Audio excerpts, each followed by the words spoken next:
Hello class good morning class.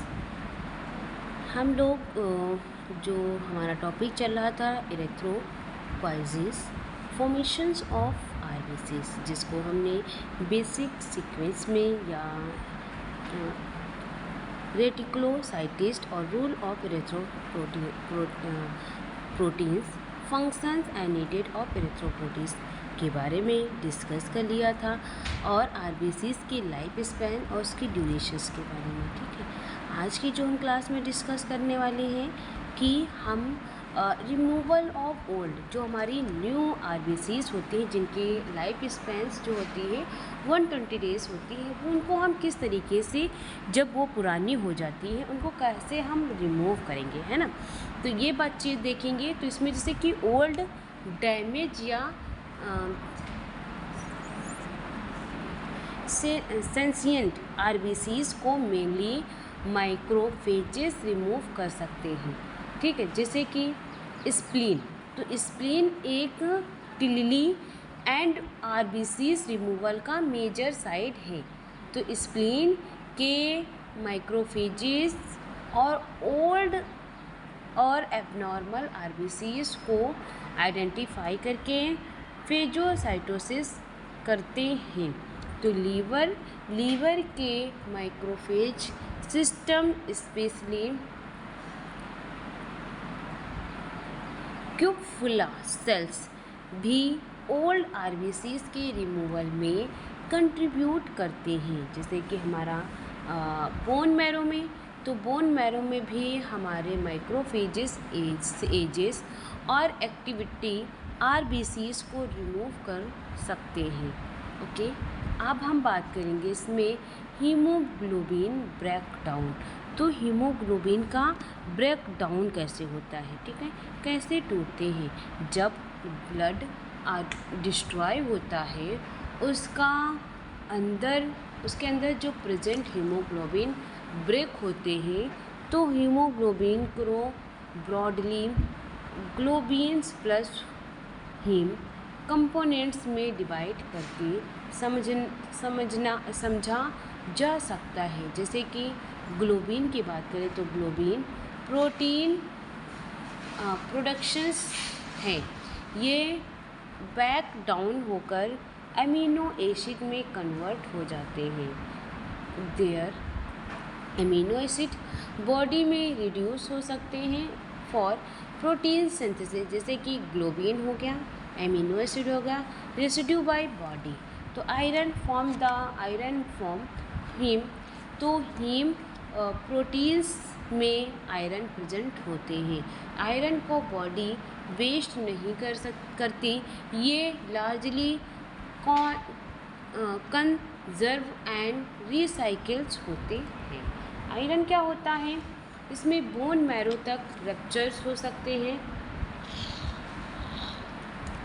New haemoglobin synthesis में use हो सकती है और स्टोरेज फॉर्म में स्टोर किया जा सकता है।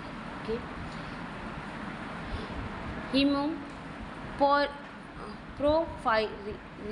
हीमोप्रोफाइरिन रिंग, ये क्या होता है, हमारी हीमो का porphyrin protein several enzymes steps के थ्रू ब्रेक डाउन होता है।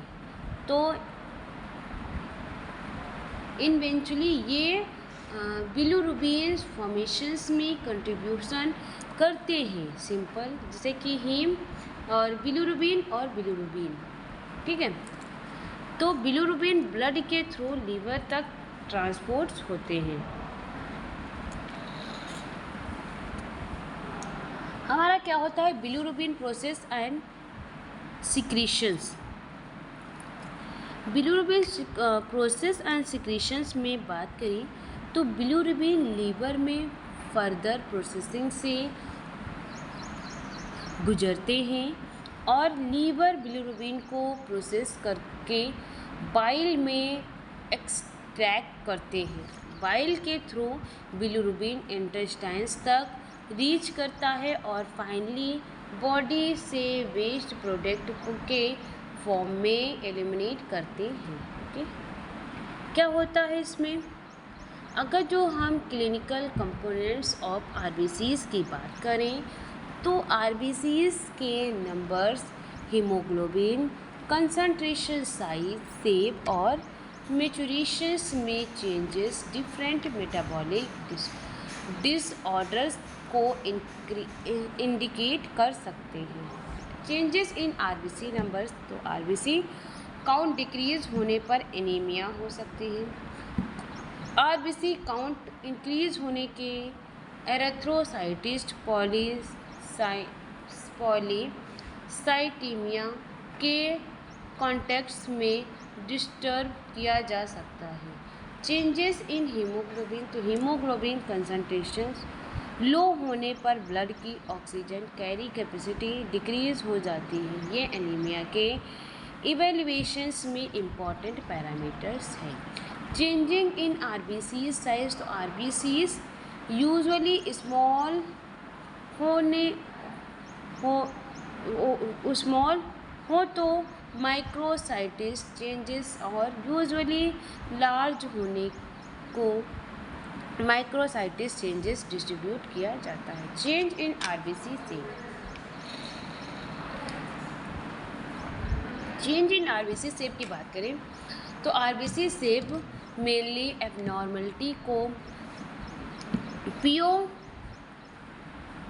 की लोसाइटोसिस कहा जाता है। Different abnormal shape species haemoglobin condition से एसोसिएट हो सकते हैं। एबनॉर्मल मैच्योर, तो आरबीसीज क्या होते हैं? प्रेशस शेल की मैच्योर में problem different type of anaemia और बोन मैरो डिसऑर्डर से एसोसिएट हो सकते हैं। ठीक है, तो ये हमारे क्या थे? Clinically importance. फिर हम बात करेंगे इसमें WBC डिफिनीशंस एंड उसकी कैरेक्टरिस्टिक्स के बारे में। WBC में ये क्या होता है कि WBC का फुल फॉर्म हमारा पता ही है आप लोगों को, वाइट ब्लड सेल है। इन्हें हम ल्यूकोसाइटिस्ट भी कहा जाता है। WBC ब्लड में प्रेजेंट न्यूक्लियस्ड सेल है, यानी मैच्योर आरबीसीज के अनलाइक WBCs के अंदर न्यूक्लियस प्रेजेंट होते हैं। WBC का मेन फंक्शंस बॉडी को इन्फेक्शन और ह्यूमन सब्सटेंसेस से प्रोटेक्ट करता है। ये क्या करता है? बैक्टीरिया, वायरस या फंगाई, पैरास्टाइटिस, फॉरेजिन सब्सटेंसेस और एबनॉर्मल डैमेज सेल के अगेंस्ट बॉडी के डिफ्यूजन सिस्टम्स का पार्ट है। ठीक है, तो WBC ब्लड के डिफरेंट और प्रोटेक्शन सेल है। जब बॉडी में इन्फेक्शन या इन्फ्लामेशन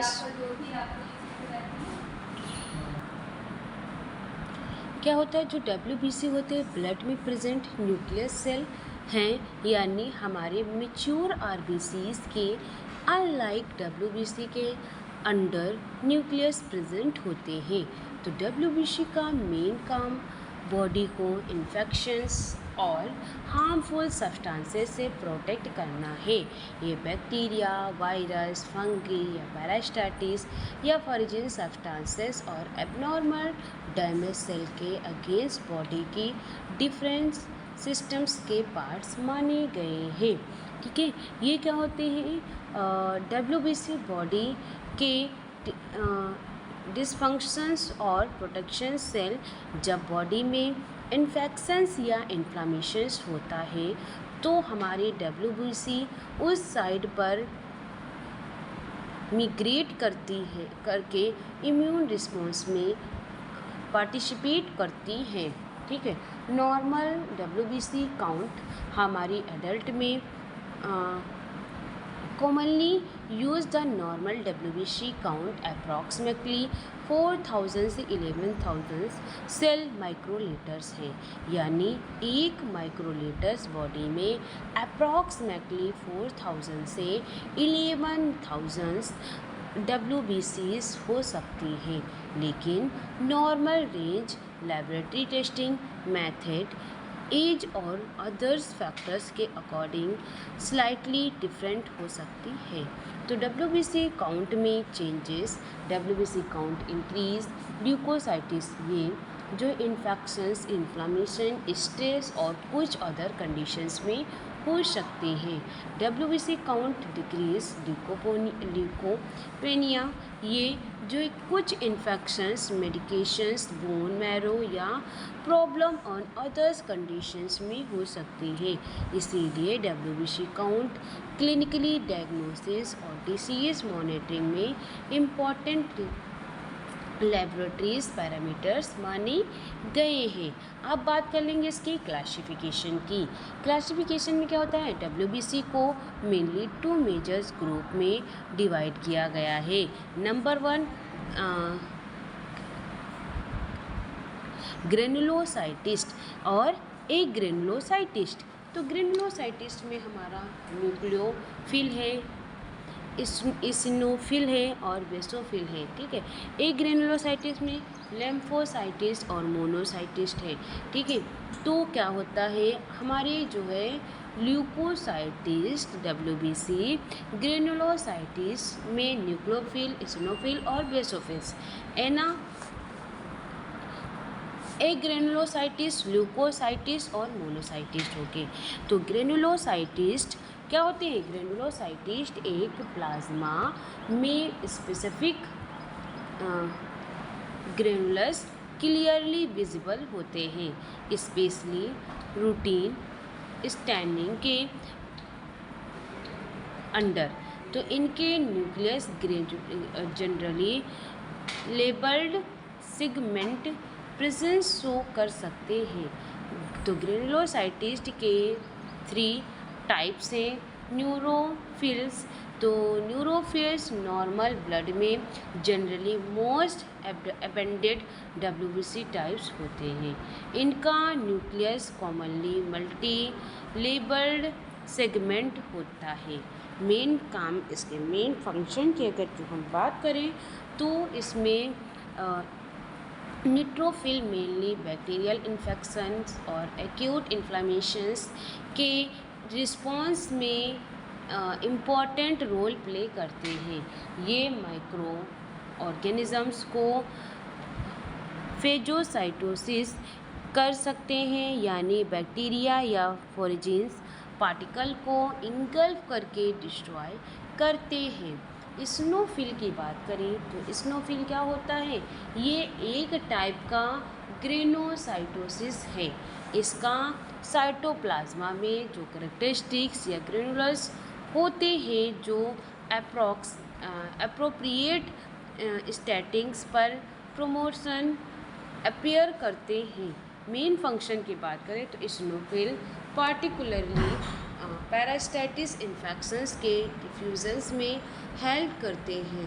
एलर्जिक रिएक्शंस में पैरास्टाइटिस कर सकते हैं और इन्फ्लामेटरी रिस्पॉन्सेस को रेगुलेट करने में कंट्रीब्यूट करते हैं। ओके, फिर बात करेंगे बेसोफिल्स की।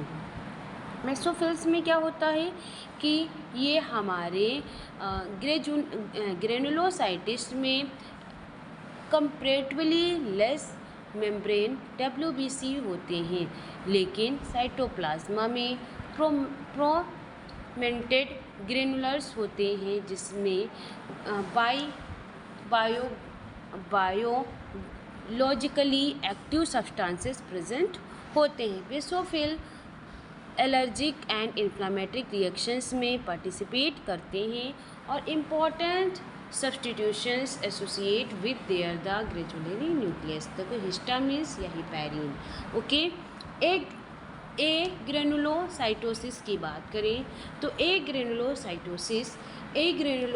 को रूटीन्स ब्लड स्मेयर स्टैटिंग्स में ग्रेनुलोसाइटिस्ट की तरह प्रोमिनेटेड स्पीसीज साइटोप्लाज्मिक ग्रेनुलो नहीं दिखता। इस ग्रुप में लिम्फोसाइटिस और मोनोसाइटिस इंक्लूड होते हैं। लिम्फोसाइटिस क्या होते हैं? ये लिम्फोसाइटिस एडॉप्टिव इम्यूनिटी के इम्पॉर्टेंट सेल हैं। इसके थ्रू क्या होते हैं? Same lymphocytes also have the majors role in inert immune dysfunctions. Lymphocytes के मेजर्स टाइप्स होते हैं जैसे कि लिम्फोसाइटिस्ट बी, लिम्फोसाइटिस्ट टी और हमारा लिम्फोस एनके सेल्स। ठीक है, तो लिम्फोसाइटिस्ट बी क्या होता है? ये B cell mainly antibodies produce करने में इन्वॉल्व होते हैं। सेल एंटीबॉडीज़ प्रोडक्शंस और ह्यूमरल इम्यूनिटी। ठीक है, lymphocytes T cell membrane immune responses में इम्पॉर्टेंट रोल प्ले करते हैं। Different T cell substance different functions perform करते हैं such as helper T cell others immune cell को कोऑर्डिनेट किया गया है।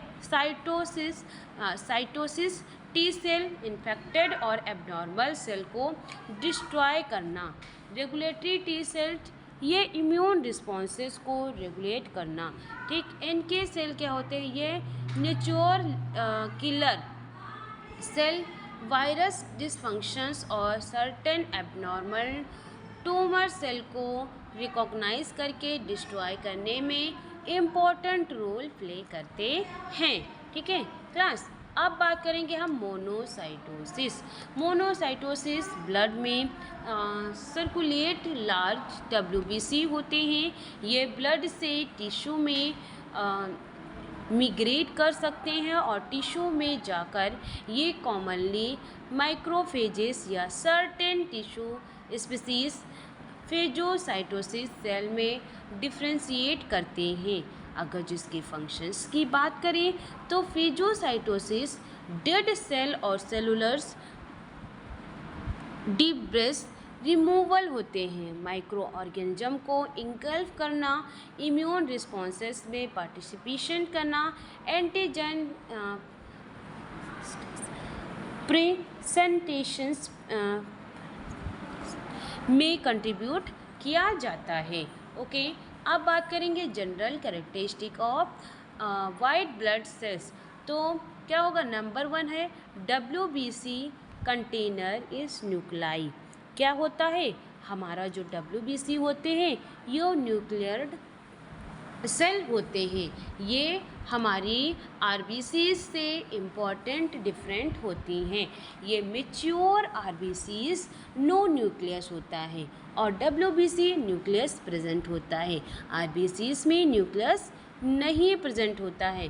न्यूक्लियस RBCs को जनरली मटेरियल और सेलुलर फंक्शंस मेंटेन करने में हेल्प करते हैं। ओके क्लास, फिर हमारा है WBC can change their the shape. क्या करते हैं? हमारे WBC फ्लेक्सिबल्स और डिफॉर्मेबल्स होते हैं। ये अपनी शेप चेंज करके डिफरेंट इन्वायरमेंट्स में मूव कर सकते हैं। इस प्रॉपर्टीज़ की वजह से हमारे WBC ब्लड वेसल से टिश्यू में मिग्रेट कर पाते हैं। फिर हम बात करेंगे इसमें WBC can move out of the blood vessels. Many WBCs blood vessels के अंदर परमानेंटली कैन फिल्ड नहीं रहते। ये इन्फ्लामेशंस या इन्फेक्शंस के साइड पर WBC ब्लड वेसल्स वॉल को क्रॉस करके टिश्यू में इंटर कर सकते हैं। इस प्रोसेस को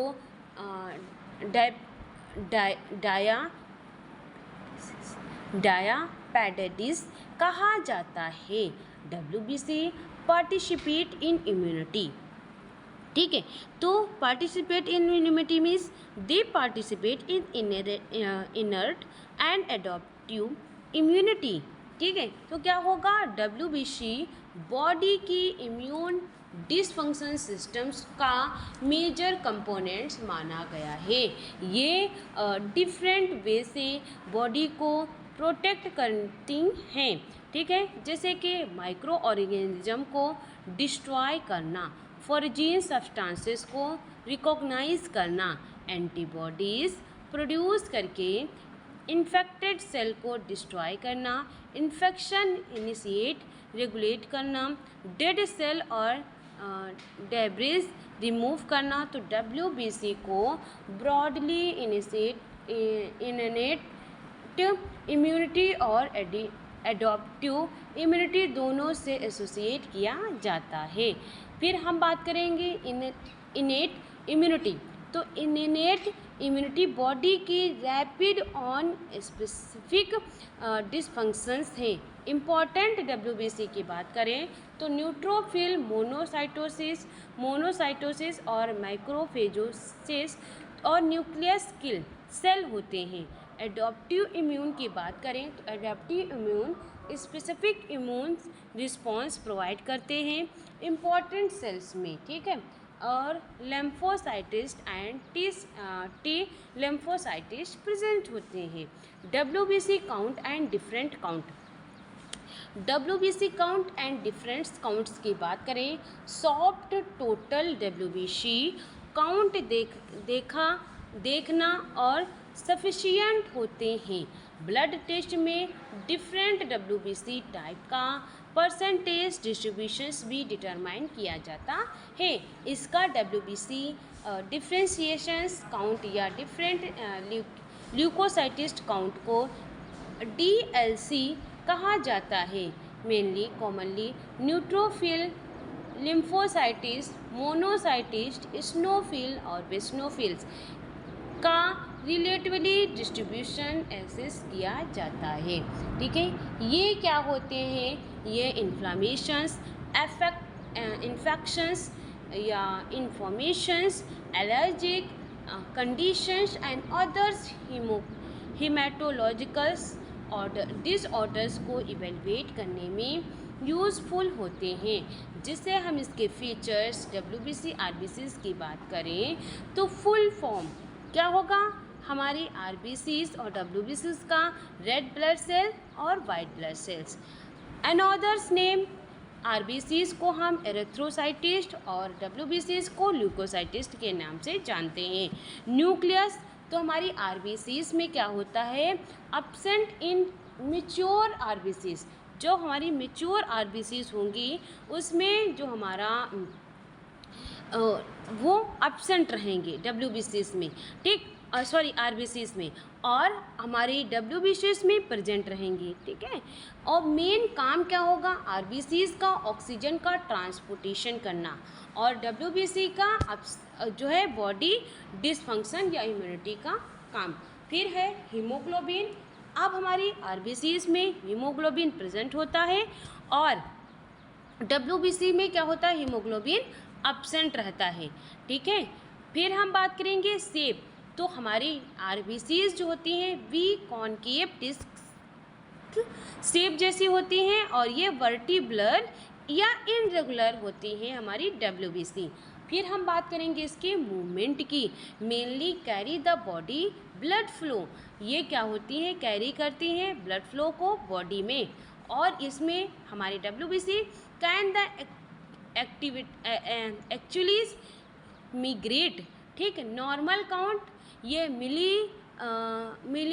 मिलियंस माइक्रोलीटर्स और ये थाउजेंड्स माइक्रोलीटर्स होती हैं। हमारी WBC क्या RBCs क्या होंगे, मिलियंस पर माइक्रोलीटर्स, और WBC क्या होंगे, 1000 पर माइक्रोलीटर्स, ठीक है। तो ये हमारा था WBC एंड उसकी डिफिनीशन एंड उसका क्लासिफिकेशन, और हमने डिफरेंस बिटवीन भी पढ़ लिया WBC और RBCs का, ठीक है। फिर हम बात करेंगे न्यूट्रोफिल की।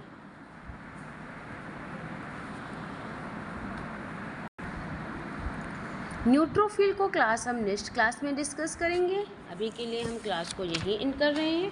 क्लास को इन करने से पहले हम आप लोगों को ये बताना चाह रहे हैं, अगर आपने BAMS, HMS, BUMS या BNYS किया है। तो लीगल वे में प्राइमरी स्टेज पे एलोपैथिक प्रैक्टिस करना चाहते हैं। मैं आपको लीगल गवर्नमेंट कोर्स के बारे में बता रही हूँ, जो है CCH। ये 1 साल का कोर्स है। इसकी कंप्लीट फीस 25,000 है।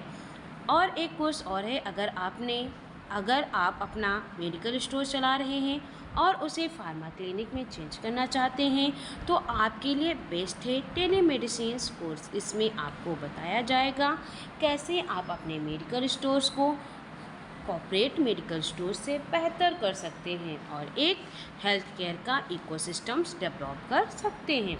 इसमें आप डॉक्टर से ऑडियो वीडियो कॉल्स पे कनेक्ट हो सकते हैं और इसकी भी कंप्लीट फीस हमारी 25,000 है। ठीक है क्लास, आपको अगर जो इससे भी और भी इस कोर्स से रिलेटेड आपको अधिक जानकारी चाहिए तो आपको क्या करना है, हमारे दिए गए वीडियो पे जो नंबर है उस पर आप कांटेक्ट कर सकते हैं, जिससे आपको इस कोर्स से रिलेटेड और भी अधिक जानकारी मिल सकती है। ठीक है class, thank you so much class.